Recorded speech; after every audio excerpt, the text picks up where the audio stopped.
someone asked if you've ever read the book Network States. Essentially, it's a concept around the 20th century nation. It's kind of, it's actually a lot along the lines file concept that people will build nations network based upon interest and shared values rather than on some geographic boundaries. So his question is, I haven't read the book, but that's as I understand the concept. So he says, what are the risks and benefits to both states and citizens as network states files develop online and stretch across geography? Will network states become a soft coercion into one world government? And is this a new form of network warfare against governments and states to seize their citizens across large territories without conflict? Well, thanks for the introduction to the book. I haven't read the book either. And it does sound like a kind of a tangent on Neil Stephenson's concept of files, which I've adopted certainly as the way things are going to go. But network states, I don't like the idea of a state. And the reason for that is a state is a coercive entity. And I believe in limiting the amount of coercion in society, not just having a different kind of coercion. Although,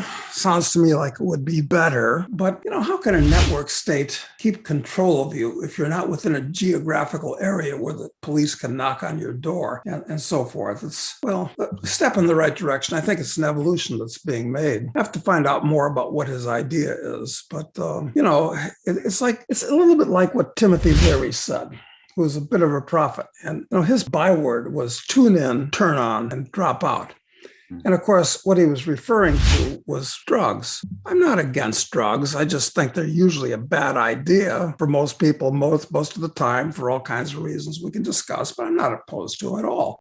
So tune in, turn on, drop out. Well, you can apply that to politics. Yes. And I can see that the network state, the idea behind that worries me is that the only way that as the world becomes more digital, with like what Klaus Schwab wants with the digital ID, and not just Klaus Schwab, but the Canadian government's rolling it out. Other countries are doing that with the digital ID and the travel pass and the QR codes to enter places. Like, your network state could control you in your physical reality through these digital tools. Like, they could repress the citizens of the network state, regardless of geography, by limiting their access to their money or limiting their access to commerce or something. So it kind of does lead into the dystopian ideas, I think, that are being pushed by Klaus Schwab. Network. Yeah. Well, if anybody invites me to be a member of a network state, I'll say thanks, but no thanks.